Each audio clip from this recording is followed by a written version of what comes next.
Hello, welcome to Rob, Ryan, Red, the Wrexham podcast brought to you with Red Tent People Development. On today's podcast, we will look back at the weekend draw with Borough, who impressed us, who maybe didn't do so, and then we will look ahead to the humdinger on Tuesday night, the Battle of Wales, the Welsh derby and the Carabao Cup, Wrexham against the plucky League One underdogs Cardiff City. We'll look ahead to that game, preview that with a Cardiff fan, and give you our predicted lineups for that clash.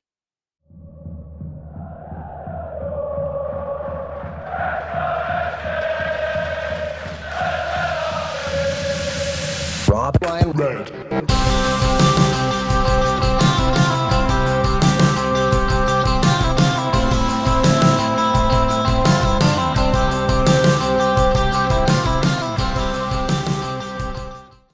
Well, Nate, the starting point, Middlesbrough away, a game that we didn't maybe have too high hopes for heading into.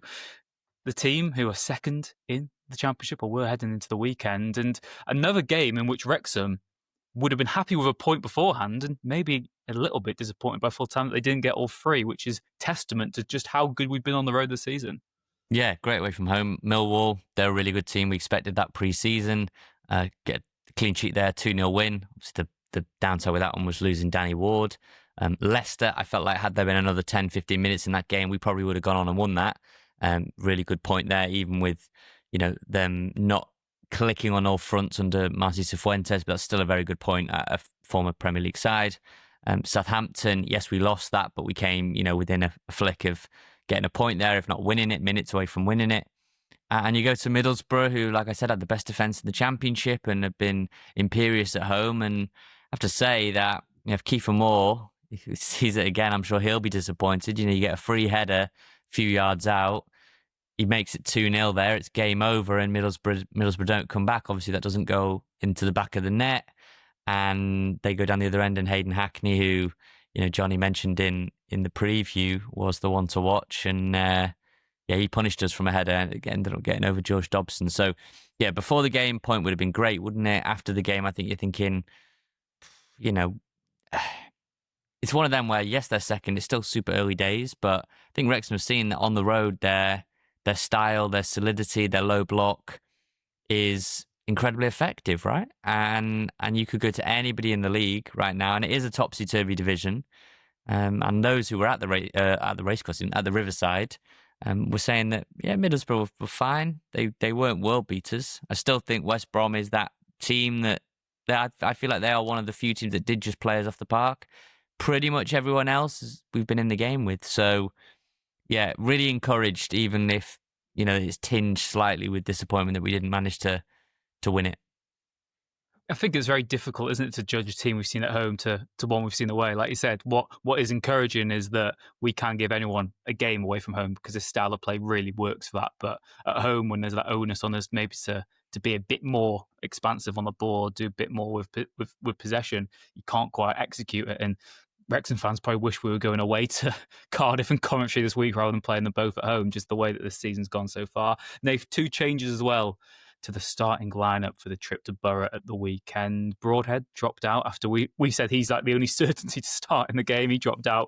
Windass came in. He gets the deflected goal to give us that early lead. And also Kakacho dropping out as well from the starting lineup. But another selection from Parky that was well vindicated, wasn't it? And I guess, again, a common theme that we've spoken about this season now is that it is quite tricky to have that best 11, and that strongest lineup does kind of change dependent on whether you're home or away, and depending on the opposition as well, doesn't it? And you can't really criticise either of those decisions when you get a result like that. No, Longman was bright, had a good sort of fizzing effort. I still think Kakache is the de facto number 1 left wing back. I think, again, you're playing a slightly longer game with him. You asked him to get through a lot against Oxford, and he was tiring by the end of that. And then with a fairly short-ish turnaround, to go to Middlesbrough again, where they are so expansive, and he would have asked a lot of him. And, hopefully that means you get to see Kakache up against Cardiff. And we'll get on to the fact that, a few weeks ago, I would have been slightly worried by rotation. I have been all the way through the cup run. You've obviously been right pretty much every time on that they have rotated. Now I would say they won't, and they do. On this occasion, it might look like a very strong team compared to what we thought. And obviously Callum Doyle drops out and Lewis Brunt goes off. Hopefully that's not too serious. an injury, and we'll get on to maybe one centre-back who really looks like he's having a really tough time to try and get any minutes whatsoever in Conor Coady.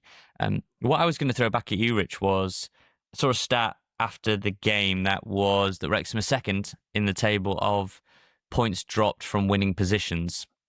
Now, I guess on the face of it, that is a negative stat, right? That Wrexham have dropped 11 points from winning positions. They went ahead against Southampton. They went ahead against, and they dropped 3 there. Went ahead against Derby. That ended up in a draw 2. Birmingham 2.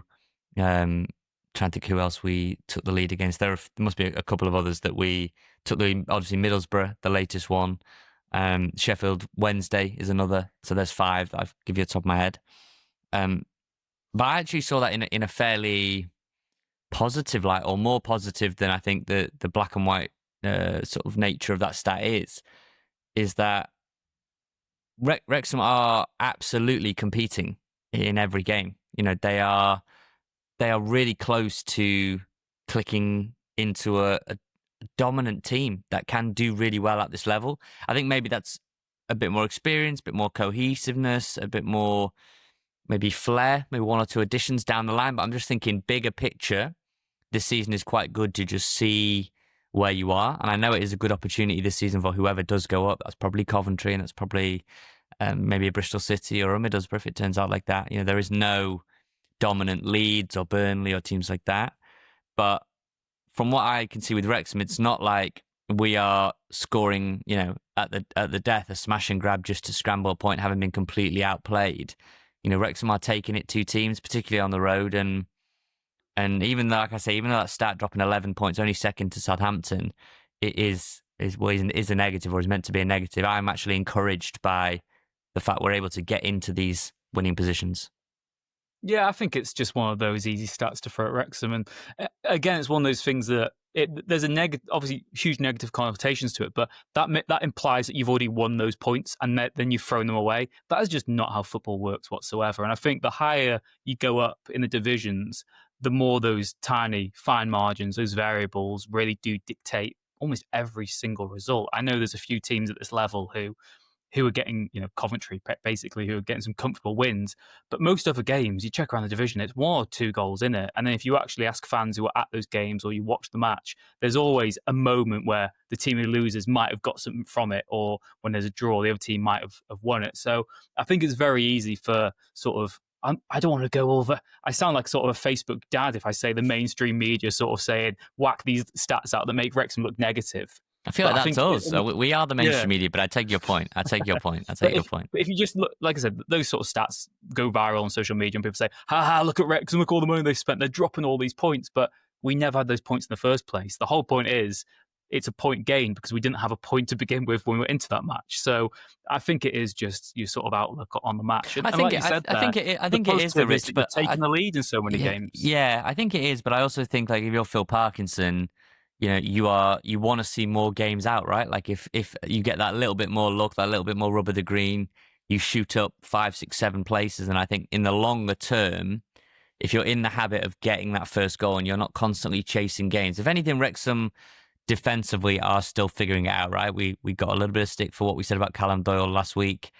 Brunt's come in. He might now not be fit to play. Dan Scar's come in. He'd played the fewest minutes of any player. He may still have done after getting 60 or so against Middlesbrough. Kacha's been in and out. Longman's had to deputise there. Barnett started the season, but is now kind of been ousted by Kabore. There's been a lot of change across that back 5. Obviously, Arthur didn't start the season, and he spoke this week about his frustration originally at being backup and now hoping he can seize his opportunity. He makes a really big save quite late on against Middlesbrough. But I actually think if you're in the habit of getting that first goal, yes, it's frustrating when you concede and you've gone from, particularly if I use the Birmingham example, right? Like you were pretty disappointed after that, right? That, a point before the game against Birmingham probably would have been fine. After the game, you felt like, if O'Brien scores that, a 1-on-1, it's 2-0, might ice the game. I think you want to be in the habit of cleaning it up from a position of strength, right? So you're taking the lead a lot more than you're going behind. And bit by bit, if Wrexham can just tighten up at the back and still keep, taking the lead. I think it's more of a positive than just to kind of, I know what you're saying, like a useless stat. You don't actually have the points to throw them away, but it actually is more of a position of strength, I think, than maybe it is sort of painted to be. Yeah, there's real solid foundations there for this Wrexham team. There's this evolving Wrexham team as well, because as we'll get onto when we preview Cardiff later, the team you'd play in that, like you said, is one that we would have had as maybe our starting 11 at the start of the season. There's been so much change with it. Well, Nath, talking about the Borough game at the weekend as well, I feel like when this season's been going on, we've been speaking about Wrexham's midfield, whether it's the box midfield or that 3-5-1-1 setup that we saw more towards the end of last season. And we've been speaking about our pecking order, the hierarchy, who's going to be part of it, who's not. Dobson's made a great start to the season. Sheaf is excellent. O'Brien seems to be able to play everywhere. Rathbone's back. And it feels like, and we are guilty of this, we'll hold our hands up, throwing a lot of shade on George Thomason, who we signed from Bolton in the summer. He was their captain. He was a player who, the transfer sort of strategy evolved as the summer went on. We came back from that preseason tour and we seemed to throw a lot more money at it. Maybe realised we had to invest a lot heavier for the championship campaign. And we sort of, I wouldn't say wrote Thomason off, but we didn't expect to see too much from him. And in every game he's played this season, he has made a positive contribution. He continued that at Borough at the weekend. Okay, it might not be the greatest assist he'll collect in his career, but what have you made of him? And what do you think the rest of the season will hold for him? Because we've now got a lot of compelling options in the centre of the park. Yeah, really interesting, isn't it? That it was his name that the away end was singing towards the very, very end at Middlesbrough, and that was well deserved. From those that were there that were sending us all sorts of messages. It was, wow, George Thomason, what a game again. And if you looked at any of the data sites and the match rating and all of that, he rated very, very highly and has done for back-to-back games. I think that Reading game, when we got to watch him for the first time from the start, it was okay. It was fine. What got me, and there's a few YouTube comments that said, you guys never talk about Thomason when it comes to the midfield, as you mentioned, Rich. You guys never reference Thomason. I actually don't think it's, we don't rate him or we're throwing shade on him. It kind of just, he'd become a bit of a forgotten entity, really. He came into the season injured, didn't get to play in pre-season. I remember that Groningen game where he didn't feature. He was battling back from injury. The other injured player, obviously, is Ollie Rathbone, your player of the year. So it's slightly different in terms of one's got a lot of credit in the bank and one is, on paper, more underwhelming. Just, on paper, it doesn't matter at all, does it? In football, it's what you do on the pitch. But on paper, it was a more underwhelming move. Player from level below, and Brian had come say from Nottingham Forest in the Premier League. Windass was a £10 million player that we got for nothing because of Sheffield Wednesday's problems. And so it's easy. It was quite easy to sleep on George Thomason and maybe go, oh, well, he's not going to have much of a contribution. He's just a squad player. And in a similar way, had George Dobson joined us, after getting promoted out of League One, we probably would have said similar, right? Like, he's just going to be a squad player, and he's shown, great adaptability for the level. I think Thomason, he's quite strong, much stronger than I think his physique implies. And I do think as well he is quite forward-thinking, particularly in that game against Oxford. I felt like he was looking for forward passes and bursts. And you can see already that he has got quite a nice partnership going with Matty James. Is there 1-2 quick thinking from a corner that then allows Thomason to get it to Windass, and obviously that with the help of the deflection, it goes in at Middlesbrough.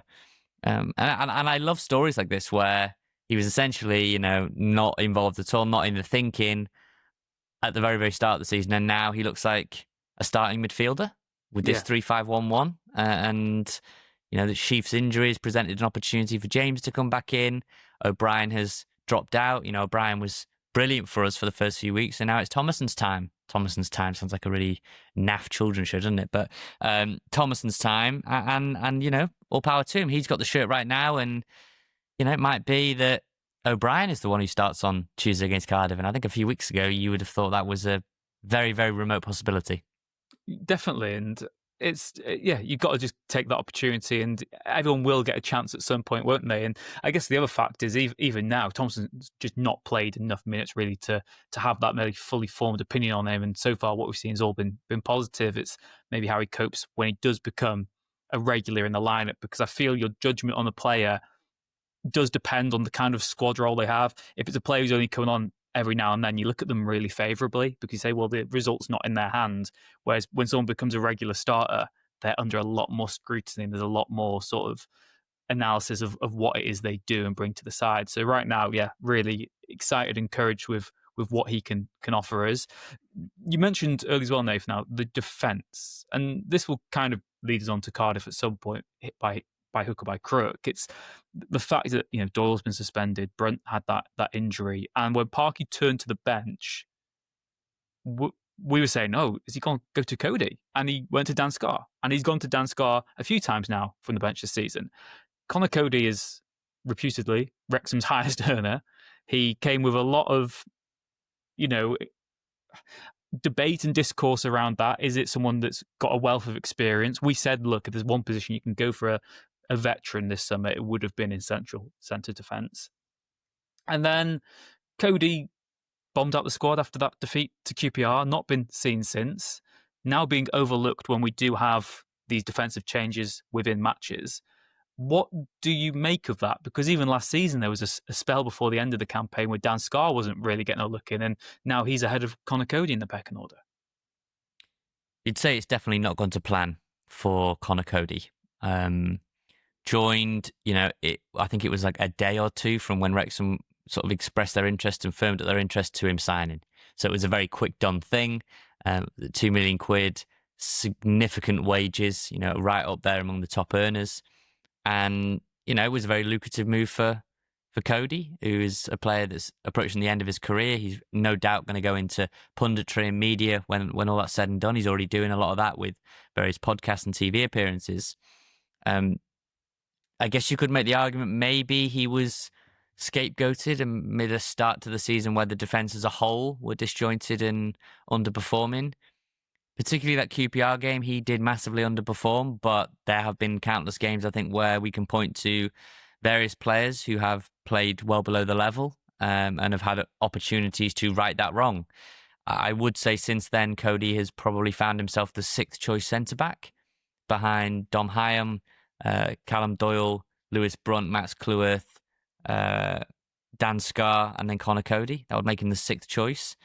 And good to know I can count to 6. That's a strong start. Thomas time, isn't it? Thomason time. Thomason time has taught me how to count to 6. It's great. I'm just proud of myself there. 6th choice centre back, and you do actually have to wonder if and when he does get in, and if that is Tuesday, how much. I guess you would ask how much scar tissue is there from being completely bombed out like that. Or is he so experienced that, it is water off a duck's back? He can just slot back in, put in a good performance, and suddenly the whole narrative around Conor Coady completely shifts. It's really, really interesting to me because I think if he was to go into the lineup now, there would be an anxiety in the crowd, fairly or unfairly. I think there would be an anxiety because the last time you saw him at the racecourse, he struggled. But then you think back to Southampton, I thought he was probably one of our best players on the day against the team that I know they're not playing well, Southampton. But I said they would be the league champions, the title winners. And that probably won't happen. But, there are many people in the industry that we work in, Rich, that still think Southampton will be right up there come the end of the season. And again, that's one game. And we judged and we said Coady played well there. And QPR was one game and we said he played poorly there. So I'm intrigued to see if he can get another chance in the lineup. No doubt he will at some stage, and how he looks when he gets that chance.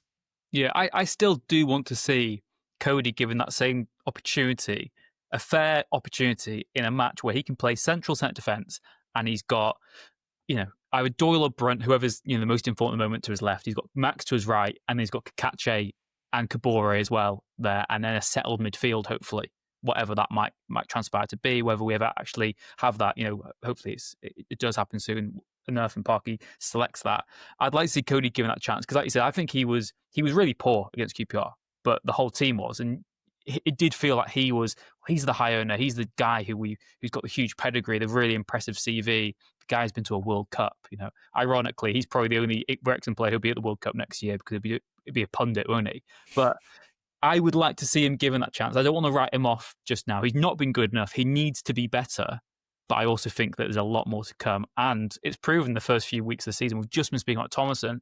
Everyone should get a chance between now and the end of the season. We've seen Hardy back in the squads. Okay, he's not got that opportunity yet.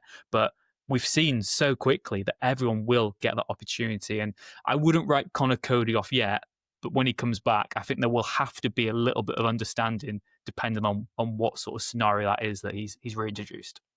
But I think you have to accept as well, and I'm sure Conor Coady would accept this as well, that Dom Hyam has come in and not missed a beat. And he's worn the captain's armband that we thought maybe Coady would wear at one point when he arrived. I thought Coady was basically nailed on to be the captain.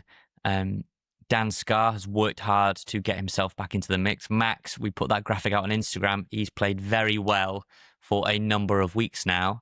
The left side has been a bit more problematic. Obviously, Doyle's been in and out. Got the red card. Brunt in, but then gets the injury. You know, Coady, I don't think could play on either side. He would need to play in the middle. And you just are behind an informed Dom Hyam, right? So look, he will have to be patient for his opportunity. I think there will be changes on Tuesday. I think Dan Scarr will play on Tuesday. It's just whether you play Dan Scarr and Conor Coady with someone quick like maybe a Callum Robinson up against you. It's a gamble, and I think you will see that Parkinson will make changes, but he won't sort of shred the team of all its pace. So it's just down to Coady on the training pitch. Can he get himself back in? I think if I've learned anything from George Thomason's recent sort of revival, and if Thomason time has taught me anything, is that Coady will get a chance again, and he just has to take it because he might not get too many goes at it. Ryan Red. With Nathan Salt and Rich Fay. Ryan Red.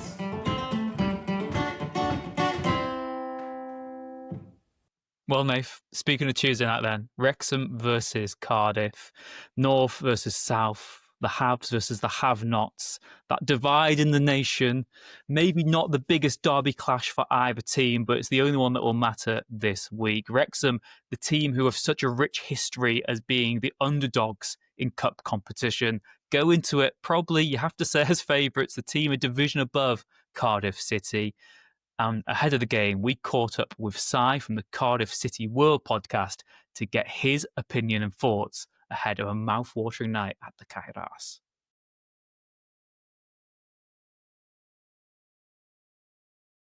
So, Si, we've been long waiting to play Cardiff again. I'm sure you weren't expected to be in the division below when it finally did happen. Had to get that in early, sorry. Carabao Cup, place in the quarterfinals for both teams. And interestingly enough, Wrexham have their own reputation in recent years as well of being a team that can produce the unexpected in a cup game. And I think I'd always rather go into the cup game a division below and with that sort of underdog tag, I suppose, to it. From Cardiff's point of view, though, they won't want to go in as being seen as little old Cardiff, will they? What's it been like as a Bluebirds fan, sort of being in League One this season? Well, you're right. I think a lot of us expected Wrexham to go up last year, but we also probably expected to be playing you in the Championship this year. Last season was painful, to say the least. But look, the start of the season has been really good. I think the last the international breaks have definitely halted a bit of our momentum in terms of the performance level, but we're still sitting top. So I guess it is what it is, but it's a long grind, as is the Championship. League One, they're both pretty similar in terms of it's a long old season and you've got to kind of dig in and just find a way to get those results. But I've quite enjoyed it personally, not so much the relegation part. That was depressing for months, but going to different grounds and that side of it has been cool, just a different experience. What have you made of Brian Barry Murphy? Because I guess he's of that new age manager, and we've got Phil Parkinson, who's one of the poster boys of supposedly agricultural football and old school management. But obviously Brian Barry Murphy, I've met him a few times through the Man City Academy and through work that way. Always struck me as a quite impressive character. How have Cardiff fans found him? Interesting, actually, because I'm a big fan of your work, by the way, Nathan, just to slip that in. But appreciate that. Yeah, how did you pay him?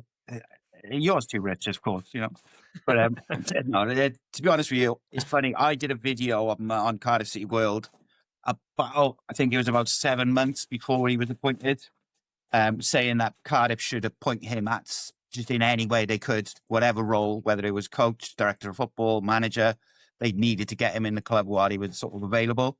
And then lo and behold, 6 months later, he was the manager. So I was very happy. I think some people were a bit unsure because they didn't know who he was, or they weren't sure if it was the right appointment. You've just been relegated to League One. Do you kind of go with the tried and tested and, these kind of managers which kind of go round and round and get all the jobs? I was pleased that we didn't go that route, because what we do have at Cardiff is a lot of exceptional talent coming through the academy. And we needed a manager who was going to coach them and bring them into the first team and make them better, but also give them opportunities to play. And I think, with the greatest of respect to some of the managers we've had who've been, in some cases like Warnock, did a great job for us at that time. Same, we've had Neil Harris, we've had Mick McCarthy. It feels like we've had a lot of those kind of old school managers. And it felt like this was the right time for a bit of a reset. We let a lot of experienced players go, and they focus on that academy. I still believe whether we go up or not this year, I think we will. But I think whether we go up or not, he is the right guy for the long term, for the reset that the club needed to focus on those young players.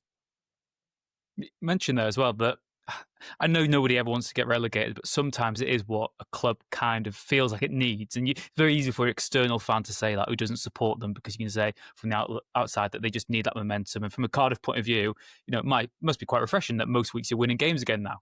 That is a good thing to have. But from a Cardiff point of view, I suppose, what did that mean, relegation to League One last season? It was brutal, mate. I got to be honest, because first and foremost it was very avoidable. And I think, but we've been, I've said it many a time, we were sleepwalking towards relegation probably for like the last 5 years. There was poor signings, poor managerial appointments.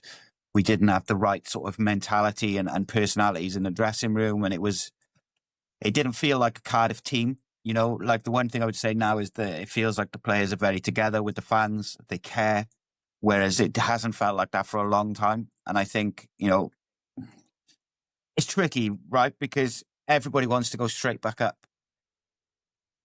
Relegation was painful, and it took a long time to sort of come to terms with and get over it.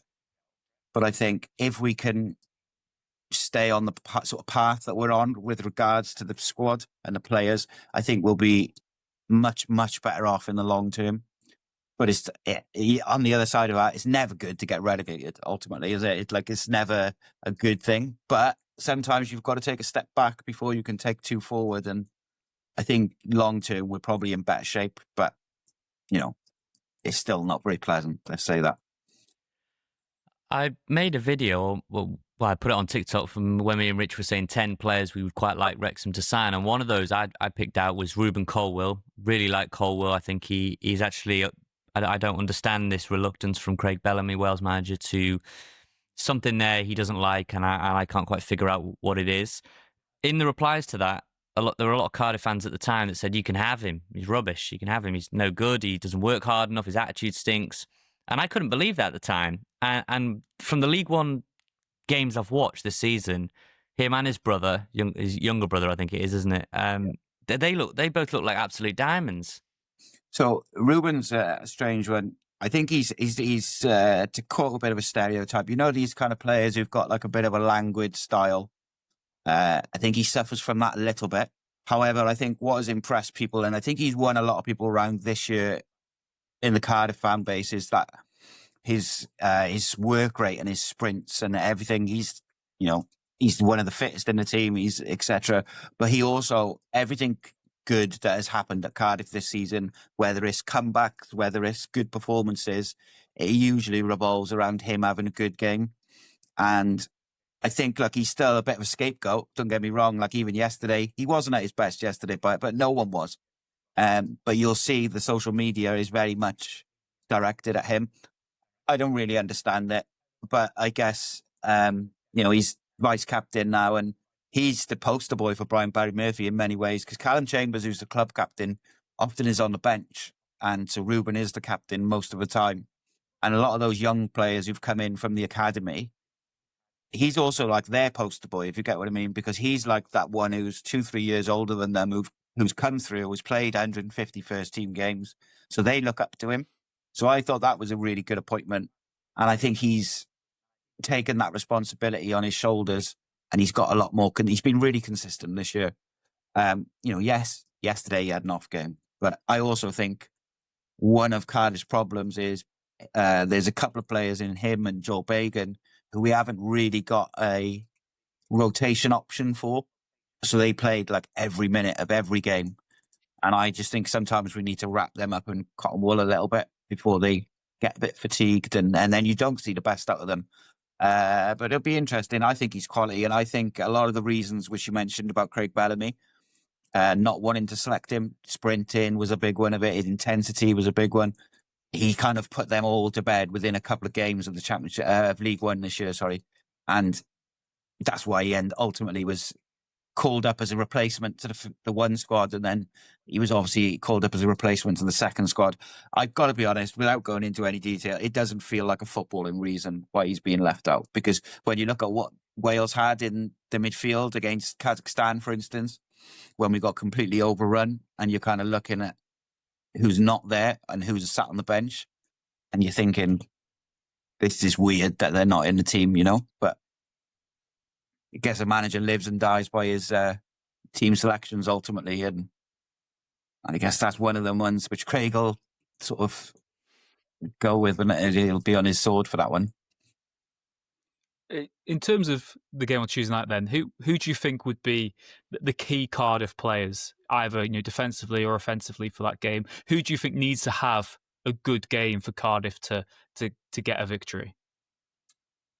So the fascinating thing is it's difficult to predict what team will play, because generally speaking, we have rotated in the cups with youngsters and squad players. But I think follow it, because against Newport in the Virtue Trophy, which is obviously it's the Virtue Trophy, no one really cared about that unless you get to Wembley. But we had, I think, 15 players out who were with Wales under-21s and Wales first team. So we ended up playing 250 or a 15 and a 16-year-old in that game.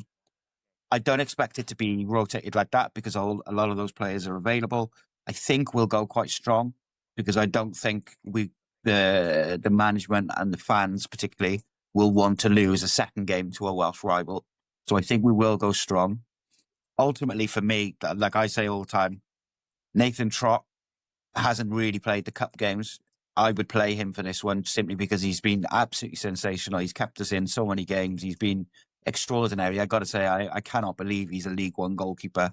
Not just his shot stopping, but like his on the ball ability. I'm looking at it and I'm just thinking, this is a guy who probably shouldn't even be in the Championship. He is that good. Dylan Lawler in defence is another one. Like, he's so good on the ball.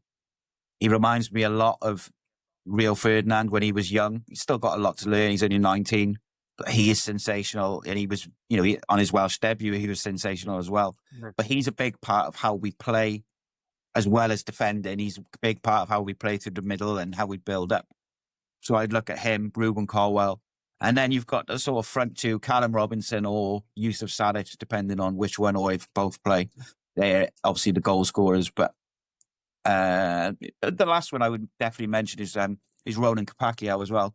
He's been superb all season right back, and for a young guy coming in and playing his first real season, he's kept Perry NG out a lot of the season, which is no mean feat. It's probably 18 months ago Perry NG was being touted as the second best Championships right back in behind Walker Peters. It doesn't seem like that long ago that people were saying that. And now he's on the bench to a 18, 19-year-old who's got electric pace. But, yeah, they're a couple. Alex Robertson coming back yesterday is a big one. Whether he's going to be fit enough to do another game, just days later, I'm not so sure. But once he's up and running, that'll be like a new signing. So that's exciting. Yeah, Kapakio I like a lot. Watched him, I think, in a Wales under-21 game. I think he actually got the opening goal against Denmark. That might have unravelled that game after, but really like him, lightning quick. And I'd hope, actually, he plays. It'd be a really good test for Wrexham to see that. Maybe this is a bit of a silly question. Apologies if it is, but it's one of them games where I feel like both fan bases will expect to win. Sometimes like you go into a game where, we went into Middlesbrough at the weekend. I didn't go in with the expectation of winning that. I thought if we get a point there, we might end up losing that game. I went in with low expectations, definitely not to win. I actually feel like Tuesday night's game in the Cup and all the eyes that will be on it, whether it's on ITV or Sky, and it'll get a massive build-up. I actually think both fan bases will probably expect that their team will win. Is that how you feel that with Cardiff, that you really should go to Wrexham and win? I think there's slightly less pressure on Cardiff simply because we're the League One side, right? And I think that's fair. But I also think if you spoke to any Cardiff City fan, they're saying we're more than capable of beating Wrexham. And I'm sure Wrexham fans would say, well, Cardiff are at League One. We need to do our thing. And it's, like you mentioned earlier, you've had a good run in the Cups in recent years as well. And look, I think it's going to be interesting because I think there's going to be a bit of a clash of styles in that,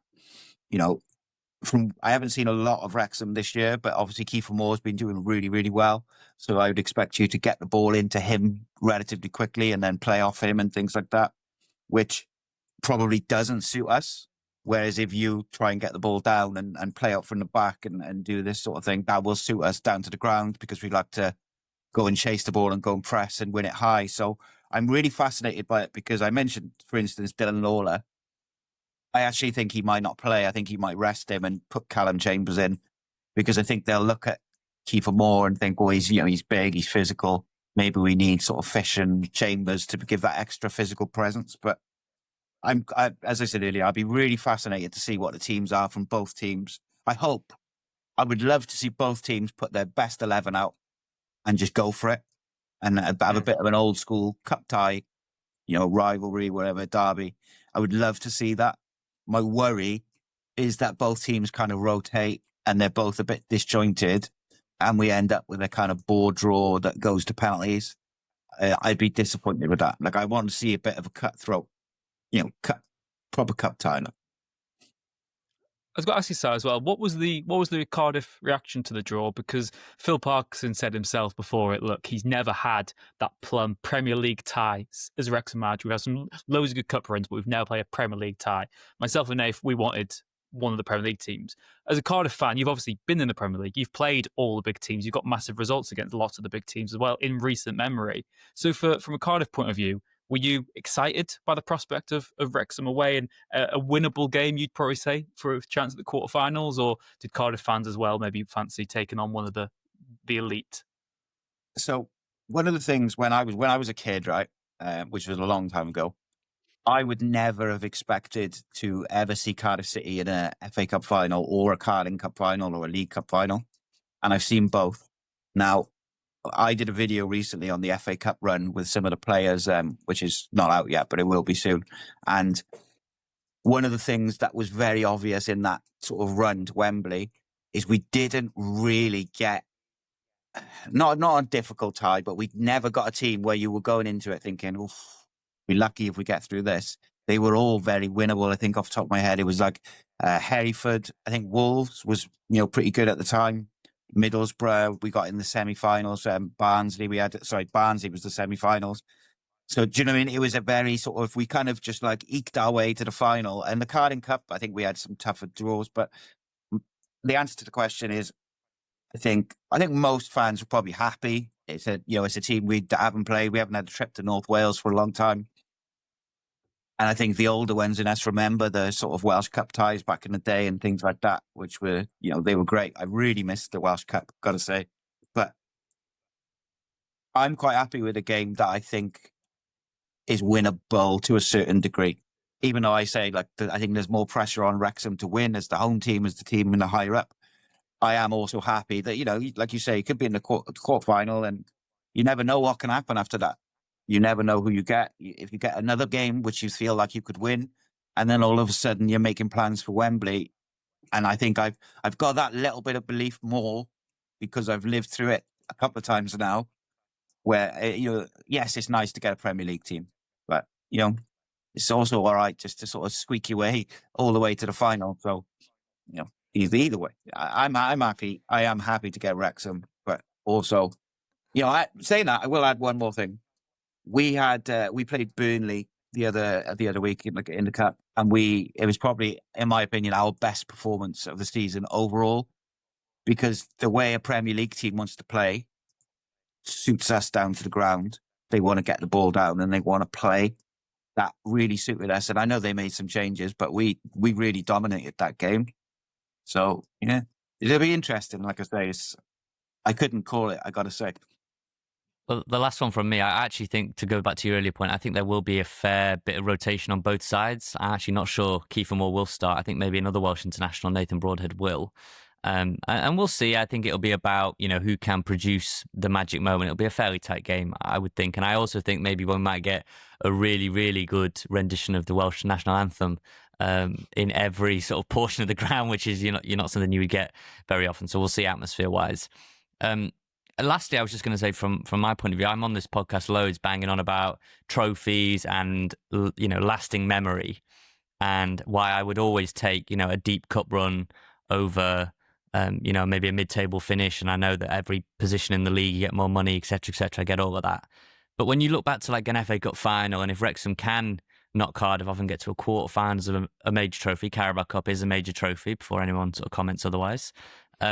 What are your memories of just cup competitions, trophies with Cardiff? Going through your sort of fandom.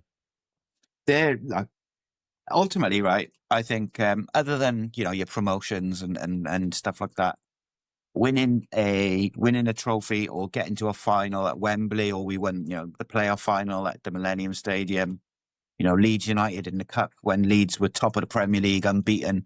We like to claim that after that game, that Leeds team fell apart.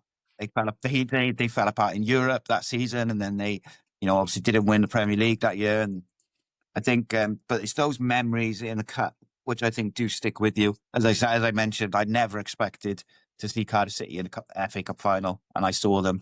And then it feels like only a couple of years later, I was watching them in the Carabao Cup final versus Liverpool. And of course, in that Liverpool game, you go into that thinking, God, I just don't get stuffed like 5-0.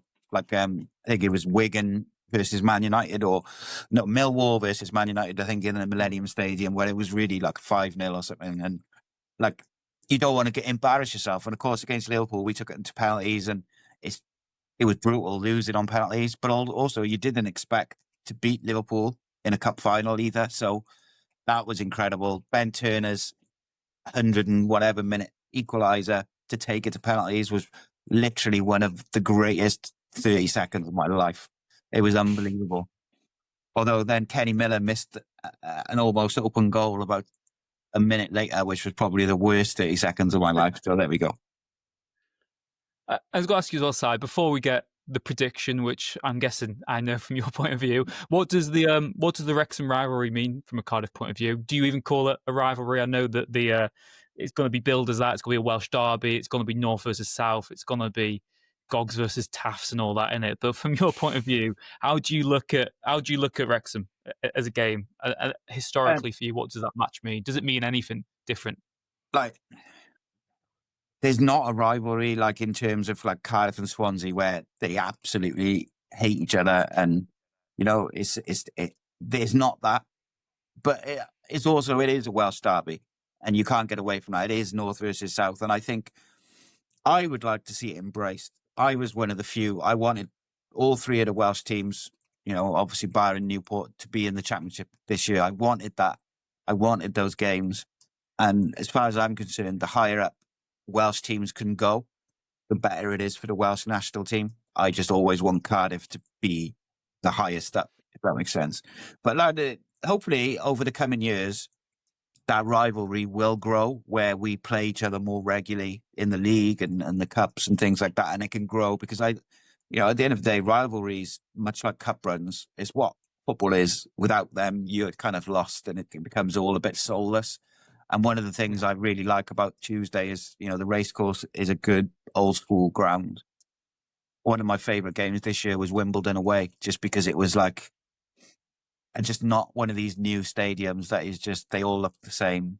They're soulless, and they just, the noise doesn't really reverberate around the stadium because it just escapes, because they're all made for concerts. They're not really made for football. Whereas the old stadiums, that's where the atmospheres are. And I think the atmosphere will be absolutely bouncing on Tuesday, regardless of if both teams played, all the youngsters, the fans have bought their tickets. It's going to be full and it's going to be bouncing. But look, in answer to your question, I don't think there's a massive rivalry, if I'm honest. But that's probably more to do with the fact that the teams have been separated for so long. The more we play each other, that rivalry will grow. If Cardiff were to get a result tomorrow night, that's going to irk Wrexham fans. So the next time they play, especially if Cardiff were to get promoted and Wrexham stay up, that rivalry is going to be more intense the next time. And it builds, but we don't hate you as much as we hate Swansea. So we'll take that. And Si, prediction then for Tuesday night, Wrexham Cardiff, what are you saying? Right. So when I did the Fan Zone podcast on Friday for the Bolton game, I broke my own rule. So I never predict against Cardiff, as you'd expect. But I broke my own rule and I predicted a draw and we lost. So I'm going back to the drawing board and doing what I always do and being optimistic and going with what I think. And I do say it with a bit of a caveat because you don't know what the teams are going to be. But I think Cardiff have enough match winners within their squad, whichever team they play, that can do something a bit special in a tight game. However, we haven't been in great form either, so there's that. But I'll go 2-1 Cardiff. I'll be optimistic. Well, Rich, I'm just going to say quickly my prediction. Nathan Broadhead's dad, if you forgot this when the draw came out, Nathan Broadhead's dad is a Cardiff fan. So he will be conflicted. And I can't help but feel, as a son who would play for Wrexham and your dad is a Cardiff fan, you want nothing more than scoring against Cardiff. I think that must be such a good motivator, like a family-friendly sort of motivation. I bet that's great fun for Nathan Broadhead, and this is the game he wanted.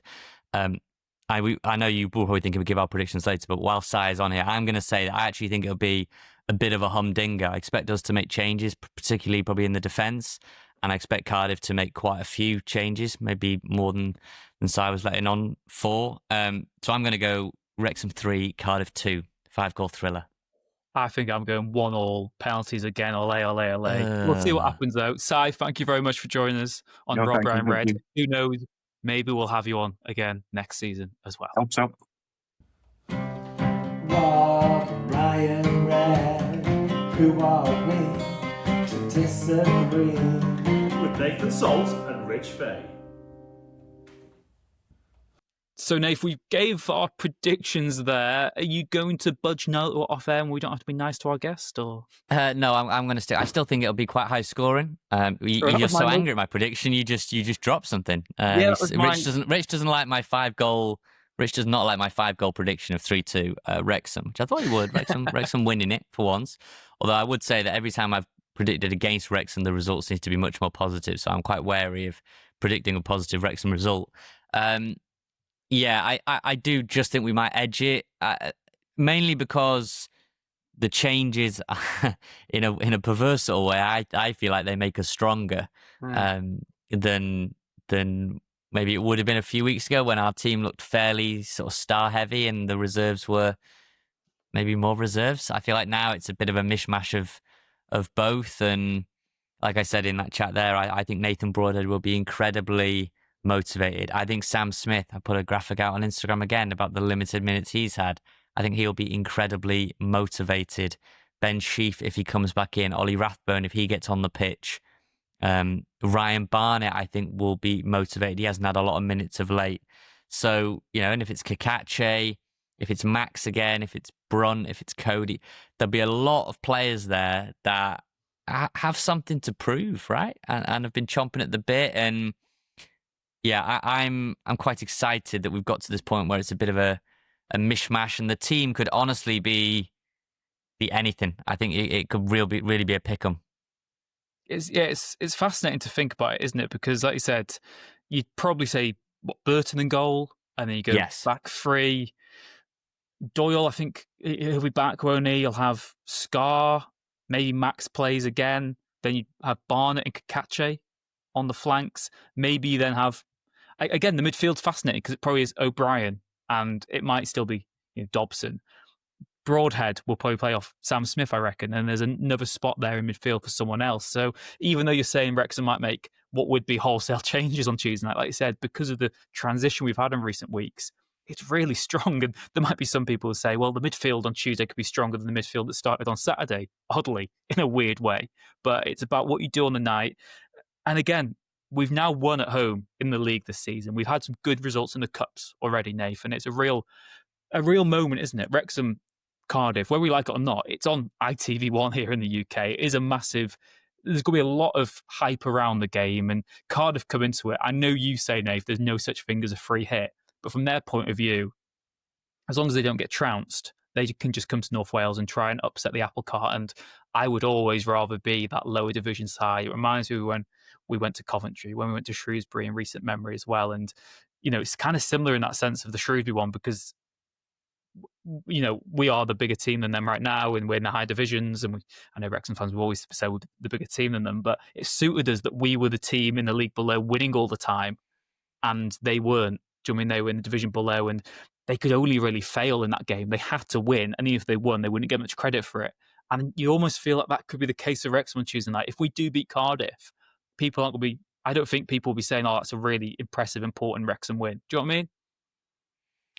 No, I feel like I disagree with that. I think the end result would be Wrexham are in the quarterfinals of the Carabao Cup. So I think the actual overall context we'll have all the rival fans saying, "Yeah, but they've had an easy draw. Look at the teams they've played." I just feel we won't get credit whatever we do on Tuesday, really. Whereas if we lose, I think people will be saying, "Wrexham have now lost to a League One team. All this, they spent £100 million in there." Maybe. I think it will sting Cardiff fans if they lose that, because I think they think there isn't that much between the sides. And I guess the league table would suggest that there isn't really, is there? There isn't a huge amount. It's not Wrexham haven't got a Coventry City squad, right, that is just ripping up the Championship, and Cardiff struggling in League One. There are Welsh internationals on both sides. I think the key will be the substitutions. The key will be during the game, who has enough to get over the line. If Cardiff are struggling, if it is someone like a Callum Chambers, and you've got Kiefer Moore to come on, and then Callum Chambers go, or you've got Nathan Broadhead maybe blowing a gasket. He's giving it absolutely everything. By which point Wrexham are 5-6-0 up, hopefully, and you've got Josh Windass. And you've got Josh Windass coming on, or you've got Caboret coming on. I really would like to see on Tuesday Parky use all 5 subs and all of them. Just use them after a minute. Yeah. Do Robbie Savage, but all of them to make us better. I know you don't make any sub to make us worse, but often you're like bringing on a slightly lesser player because you start as the better player, right? But we're in such a mishmash territory now that if... Let's just say the midfield 3 is O'Brien, Sheaf, and Dobson. And he brings on, with like 20 minutes to go, he brings on Thomason, Rathbone, maybe Barnett goes off for Caboret. Yeah. Maybe Moore comes on for Sam Smith, who gets an hour plus. That is huge. And that is the type of thing that you pay money for, because in games, tight games, you want to make a difference. Kiefer Moore, ex-Cardiff, will be very, very motivated. Nathan Broad had already mentioned about his dad, will be very, very motivated. Callum Burton hasn't had a lot of football, will be very motivated to keep a clean sheet. Let's see if it is Coady at the back. Let's see if it is Doyle, desperate to right the wrongs of that red card. Let's see if it is Brunt, wanting to put that early sort of removal against Middlesbrough behind him. If it is Barnett, who, has been such a good player for us, but hasn't had the minutes behind Caboret. If it is Sheaf, who's, had a couple of down performances and obviously come out of the team and seen the team do really well since. If it is Matty James who plays again, whatever it is, there's so many individual narratives, and atmosphere-wise, I think it'll be great. I really think it'll be something special, and we got that win against Oxford, and the atmosphere was good, I thought. Particularly before the red card, and even after the red card, I thought the crowd played a big role in getting Wrexham over the line. But I think the atmosphere against Cardiff will be another level. The anticipation, the chanting back and forth, the anthem, the stakes, couldn't be higher in terms of the cups, and to land a blow over Cardiff, a team we've forever been looking up to in our time supporting Wrexham, would be really symbolic of of where we're going. Maybe not where we are, but just where we're going, right? And whether they're League One or whatever. So I'm really looking forward to Tuesday. And you know me, I've spent most of this season banging on about the cups. I'm absolutely gagging to go all the way now. You know, if you get into the quarterfinals, talking about a final is not silly talk. You know, at that point you are very, very close. So I really hope our cup journey is still alive and kicking sort of come Wednesday. Exactly. And we're recording this on the Sunday. 4 years ago today, Rob and Ryan were in attendance for their first Wrexham game when we lost 3-2 to Maidenhead. That result left us 11th in the National League. We're now 16th in the Championship, a game away from the Carabao Cup quarterfinals. We're the league above Cardiff City. The tide has turned, and it's only getting more fierce in our favour. And Nath, you know, it's we spoke as well after that Stoke game about how narratives can change, and now after Oxford win, Middlesbrough draw, Wrexham have only lost one of their last 8 across all competitions. 3 of those are wins, 4 draws. So why not? Why not Wrexham? We've seen it before, and yeah, you've got to get over that next hurdle before we can start dreaming. And maybe just then, Parky will get the Premier League draw he's always wanted. But we will see what happens. Just so you know, we are organising a Coventry City chat. Hopefully that takes place on Monday night. Worst case, that might just be a separate YouTube video that we can whack up quickly on Thursday ahead of the game or Wednesday. Nath, you might be sent to Scotland this week, which won't affect you being at the Cae Ras, but it might just mean we don't do another podcast later in the week, doesn't it? Yeah, we just to see where we are. It's all up in the air. Like I say, we're trying to cover all bases here, not sort of skip any games or massive games left and right, isn't it? Middlesbrough was a big game, and it was great to chat to Johnny. Borough breakdown, Cardiff. You know, we couldn't exactly just overlook that. If we, you know, that was a game we had to preview, and Coventry's a massive game on TV under the lights again. So, bit of a mishmash Wrexham team and a bit of a mishmash podcast schedule. But hopefully you're enjoying the videos, and we're reading all your comments and all your emails and everything. So bear with us. We're doing our best. Thank you very much for joining us wherever you are in the world. Thanks once again to Red 10 People Development for their continued support of the podcast, and to Wrexham-based band Hypnotic for, you know by now, the music, the stings, and some new ones as well we've had in the last couple of shows. Take care, and we will see you again next time. The Wrexham AFC podcast with Nathan Salt and Rich Fay.